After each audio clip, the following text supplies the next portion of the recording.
Have you ever heard the name Lilith? She was neither an angel nor exactly a demon. A primordial being, mysterious, powerful, once believed to be the first wife of Adam, yet erased from almost every official biblical text. Why? Because she was said to seduce men in their dreams, to devour infants in the night, and to embody rebellion against divine order. In today's video, we're uncovering the darkest legend from ancient Israel, the story of Lilith.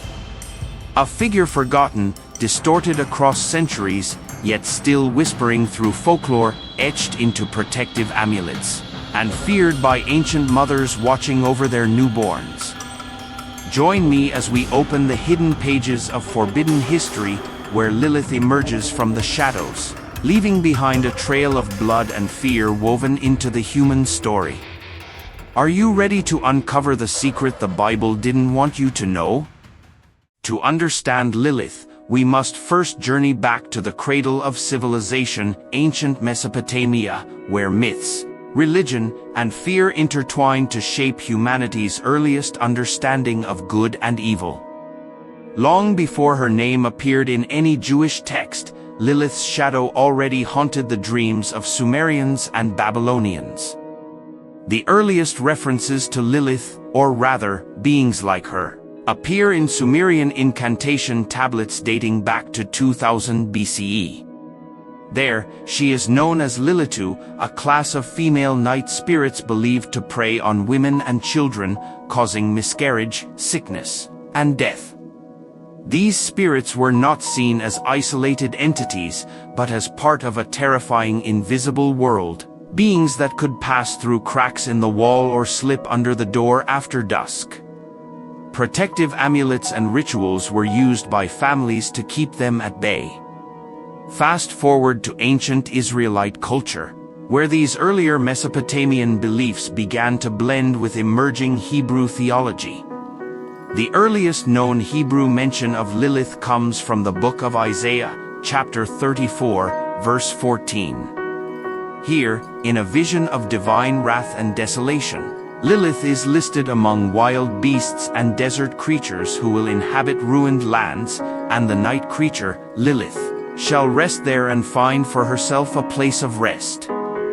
This cryptic verse offers no explanation, only the eerie implication that Lilith is real, dangerous, and drawn to cursed places.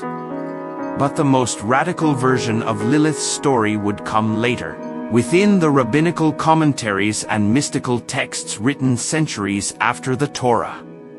According to some interpretations, Lilith was not a demon from the beginning. She was created alongside Adam, from the same earth, as an equal. But when she refused to submit to Adam, a cosmic rebellion was born. She uttered the sacred name of God, rose into the sky, and vanished, only to return as a mother of demons and the symbol of female defiance. This myth didn't arise in isolation. In ancient cultures, unexplained infant deaths, miscarriages, and sleep paralysis were terrifying and unexplainable. People sought answers, and the story of Lilith offered one, a night demon, vengeful and jealous, who slipped into nurseries and whispered horrors into the night.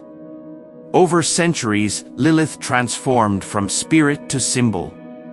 She became a reflection of male fears, of religious control, of the mysteries of childbirth and death. Yet she also became something more, a powerful, untamed archetype that would re-emerge again and again across time. Before we examine whether Lilith truly devoured infants, we must understand how this image of her came to be, and why it refused to die. Lilith's story unfolds not in one place, but across a labyrinth of ancient documents, biblical fragments, mystical scrolls, rabbinical commentaries, and forbidden books that existed on the margins of religious orthodoxy. While the Bible itself says little, these lesser-known texts paint a chilling and layered portrait of Lilith as seductress, child killer, demon queen, and divine rebel. Perhaps the most well-known and controversial account of Lilith comes from a medieval text called the Alphabet of Ben Sira, written sometime between the 8th and 10th centuries CE. Though often dismissed as folklore or satire, this text presents the earliest narrative version of Lilith's life, and it is from here that many popular interpretations arise. According to the alphabet, when God first created Adam, he formed Lilith from the same dust of the earth, not from his rib like Eve. From the beginning, she was his equal. But when Adam demanded dominance over her, Lilith refused. "Why must I lie beneath you?" she argued. "We were created as equals." When Adam wouldn't listen, she pronounced the ineffable name of God, a divine act of power, and flew away from Eden. 3 angels were sent to retrieve her, Sinoi, Sansonoi, and Samanjalov. They found her at the Red Sea, where she had taken refuge among demons and began birthing hundreds of demonic offspring daily. When she refused to return, the angels threatened to kill 100 of her children each day. Lilith responded with fury and grief, but she did not go back. Instead, she vowed vengeance against the children of Adam and Eve. From that moment, Lilith was believed to roam the earth, particularly at night, seeking to harm newborns, especially boys within the first 8 days of life, before circumcision. Jewish families for centuries placed amulets inscribed with the names of the 3 angels above their cradles to protect their infants from her wrath. The Zohar, the foundational text of Jewish mysticism written in the 13th century, expanded Lilith's legend even further. There, she was cast as the dark counterpart to the Shekinah, the feminine aspect of God's presence, and was considered the bride of Samael, the angel of death and destruction. Together, they ruled over the Sitra Achra, the other side, the realm of impurity and evil. According to Kabbalistic belief, Lilith thrived on human sin, especially sexual transgressions. Nocturnal emissions in men were said to be Lilith's doing. She would appear in dreams, seduce them, and bear demonic children from their spilled seed. This interpretation turned her into a queen of spiritual seduction and corruption. Lilith became a personification of uncontrolled desire, one that led humans away from divine order. She was no longer just a threat to babies, she now threatened the soul itself. Even earlier than Ben Sira or the Zohar, the Babylonian Talmud, a central text in Rabbinic Judaism completed between the 3rd and 5th centuries CE, contains indirect references to Lilith. In Tractate Shabbat 151b, it warns, "It is forbidden for a man to sleep alone in a house, lest Lilith get hold of him." Here, she is seen as a predatory female spirit capable of harm through seduction or violence. Though not fully developed into the mythic figure she would later become, this early mention shows that Lilith was already a name whispered with fear. Beyond the texts, Lilith lived in the homes of ordinary people, etched into protective amulets, engraved on clay bowls, and invoked in prayers against night terrors. Archaeological discoveries from Iraq, Israel, and surrounding regions have uncovered talismans dating back to the 6th century CE, often inscribed with invocations like, "Bound and sealed is Lilith, queen of demons, who strangles newborn children and causes their breath to flee." In many households, women in childbirth were believed to be especially vulnerable. They were often accompanied by midwives trained not just in medical care, but in spiritual protection. Mirrors were placed under pillows, salt in the corners of rooms, and incantations were whispered, measures not unlike those taken today in certain folk cultures.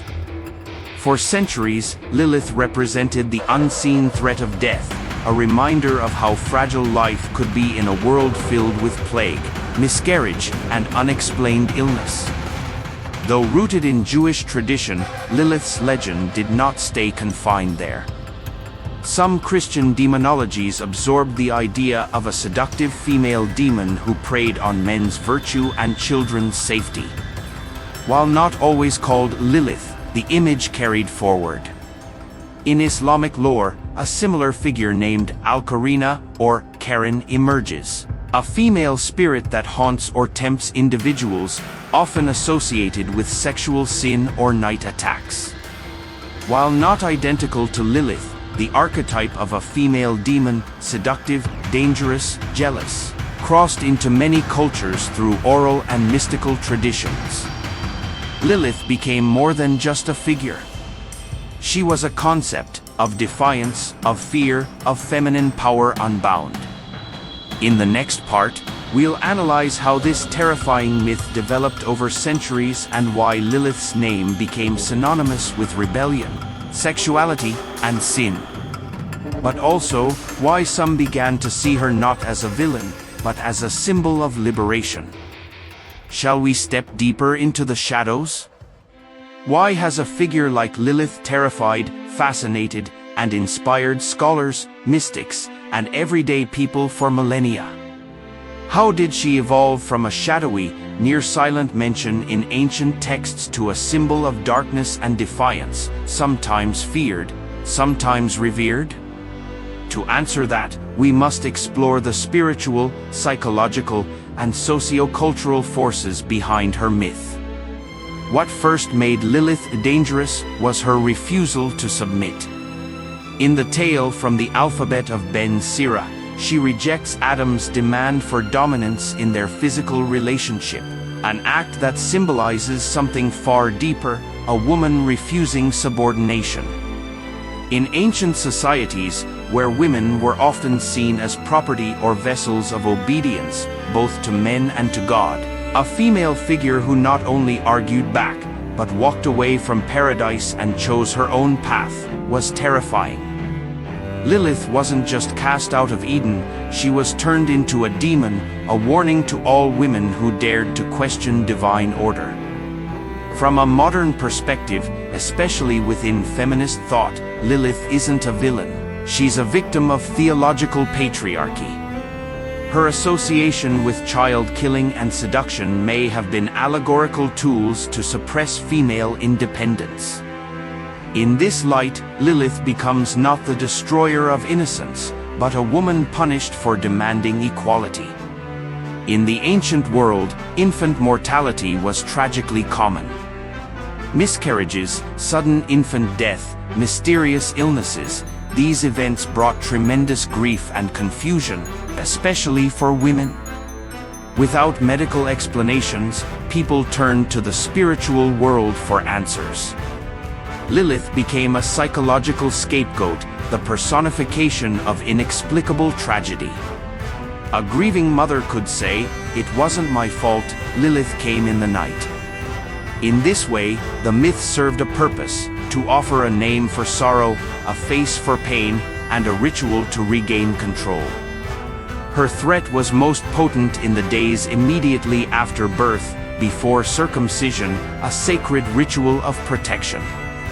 The fear of Lilith, and the measures to ward her off, reveal just how fragile life was, and how much superstition served as both comfort and warning. In Kabbalistic legend, Lilith is said to seduce men in their dreams, stealing their seed to birth demonic offspring. But ask yourself, who truly feared that idea? In a world where sexuality was regulated and shamed, desire itself became suspect. Nocturnal emissions, lustful dreams, these were signs of spiritual weakness. Lilith provided a convenient explanation: I didn't fall, Lilith tempted me. She became the shadow of male repression, a projection of guilt, of unspoken fantasies, of the battle between holiness and the flesh. Lilith was no longer just a spirit, she became an internal archetype, the embodiment of temptation and the fear of one's own urges. Many scholars believe Lilith is the composite result of several ancient myths. The Lilitu of Sumer, winged female night spirits. Ardent Lily, demonesses who seduced and drained men. Pagan goddesses like Inanna, who embodied love, war, and chaos. As monotheistic religions rose, these powerful female figures were not entirely erased. They were transformed into enemies of the faith. What once was worshipped became cursed. So Lilith may not have been invented by the Israelites or rabbis. She may have been a reimagined goddess, recast as a villain to fit the emerging framework of moral and religious control. She's a living example of how mythology evolves with power. Despite centuries of fear and suppression, Lilith has resurfaced in modern times, not as a monster, but as a symbol of power. Among progressive Jewish thinkers, feminists, artists, and writers, she is often seen as a spiritual icon of autonomy, resistance, and inner fire. Movements like the Lilith magazine, a Jewish feminist journal, have reimagined her as a woman who chose exile over submission. Music, literature, and films now reinterpret her as a complex heroine rather than a villain. So the question remains: did Lilith really devour infants? Or was she devoured by a society that feared independent women? In the next section, we'll explore how Lilith's myth left lasting traces in rituals, superstitions, religious debates, and even feminist theology. Her shadow stretches far beyond ancient scrolls. Lilith may have been cast out of Eden and erased from the canonical Bible, but she was never forgotten. Her shadow lingered through centuries, not just in mystical writings, but in rituals, superstitions, and even cultural memory. The fear of Lilith, and the story attached to her name, shaped how generations viewed childbirth, femininity, temptation, and spiritual danger.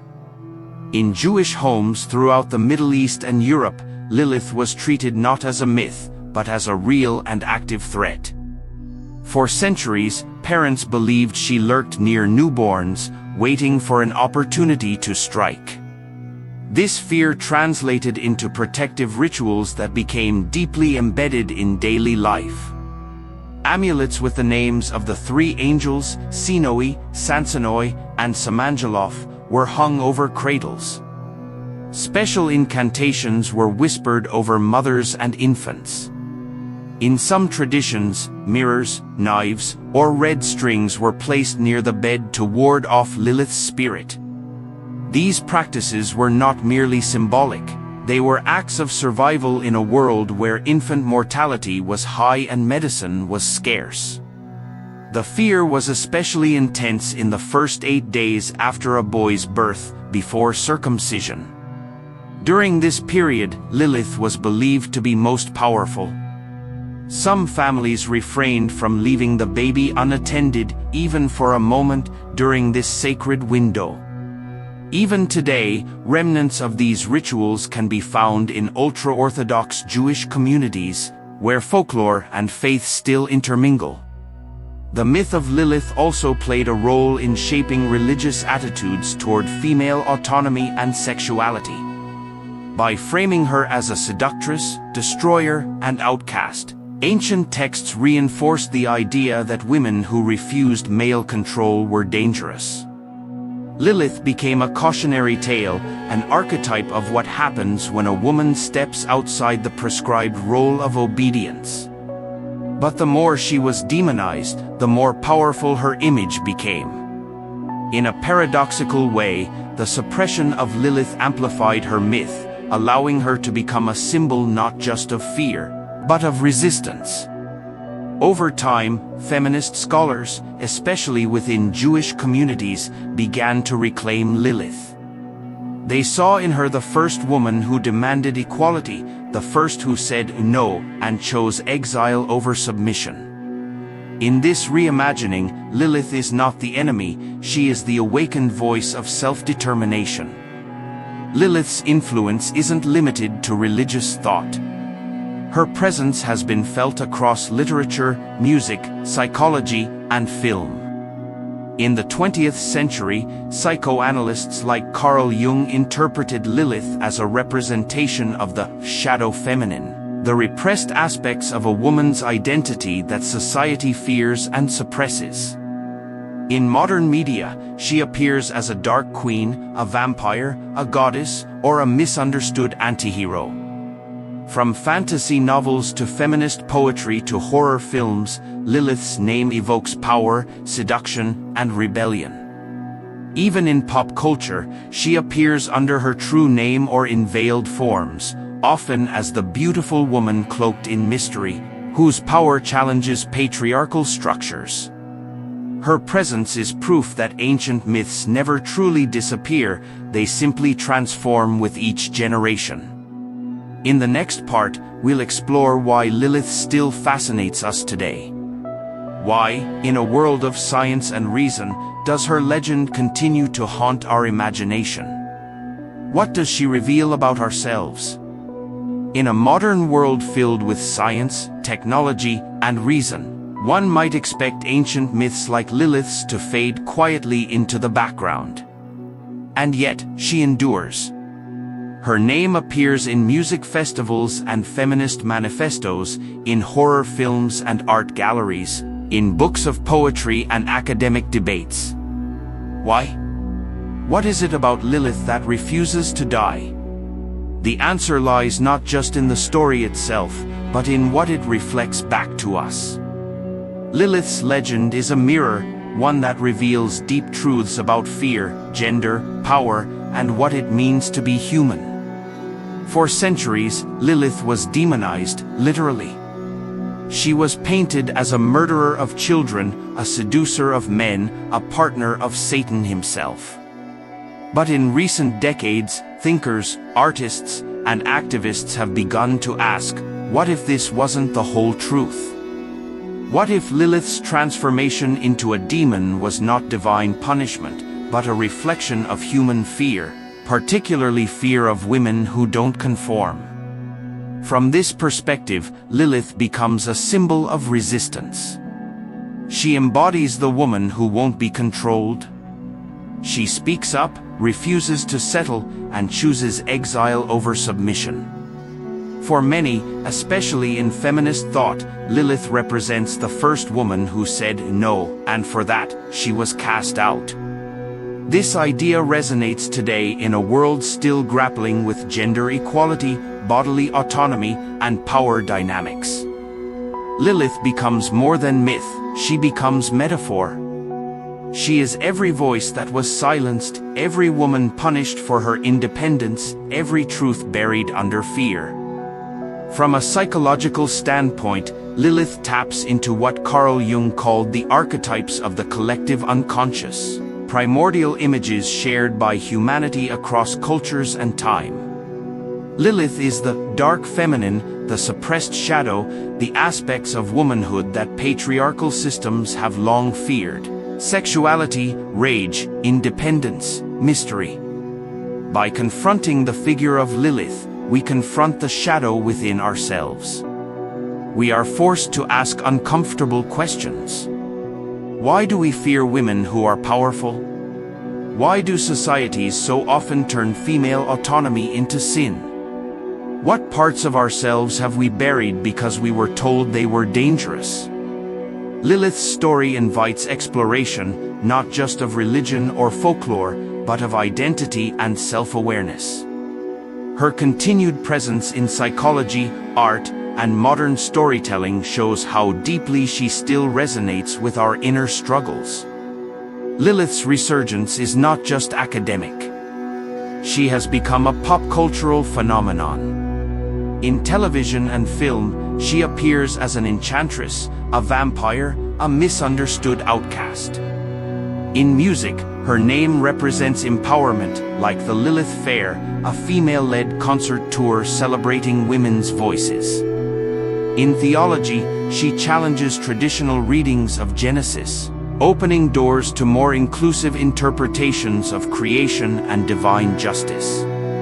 She offers a space where religion and rebellion intersect, a place to question the structures that shaped spiritual understanding, and to ask whether exclusion was ever truly holy. Lilith speaks to more than just scholars and artists. She speaks to anyone who has felt silenced, forgotten, or blamed. For centuries, mothers feared her as a killer of infants. But in modern reinterpretation, she becomes a mother herself, of grief, of anger, of the parts of womanhood that society refuses to nurture. She becomes a patron saint not of destruction, but of survival. Her myth challenges the simple binaries of good and evil, male and female, saint and sinner. She is a reminder that every figure labeled a monstrous may have once simply been misunderstood. In the end, Lilith remains relevant because we are still asking the same questions that birthed her legend.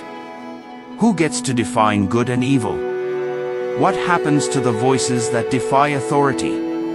And who are the real monsters, those who resist or those who silence? Lilith's story is not just ancient history. It's an ongoing conversation, one that echoes in bedrooms and boardrooms, churches and protests, lullabies and war cries. As long as that conversation continues, Lilith will never truly disappear. So did Lilith really devour infants? Was she a demon born of night and vengeance? A shadow in the nursery? Or was she something far more human and far more powerful? What we've uncovered is not a simple story of good versus evil.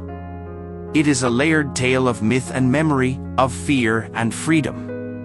Lilith may have started as a whisper in ancient Mesopotamian spells, evolved into a feared figure in Jewish folklore, and then transformed once again into a symbol of rebellion, rage, and feminine power. For thousands of years, she has embodied the parts of human experience that society tries to suppress: grief without answers, desire without shame, voices that refuse to be tamed. And whether seen as a monster or a martyr, Lilith continues to speak to us through the veil of history. Her story forces us to ask deeper questions. What truths have been buried to protect power? Whose voices have been silenced in the name of order?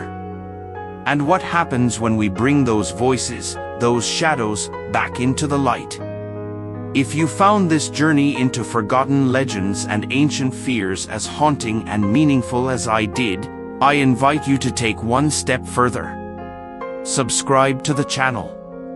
Share this video with someone who needs to hear it. And tell us in the comments, who do you think Lilith really was? Together, let's keep uncovering the hidden stories that history tried to erase. Because sometimes, the monsters we fear the most are the truths we weren't ready to face.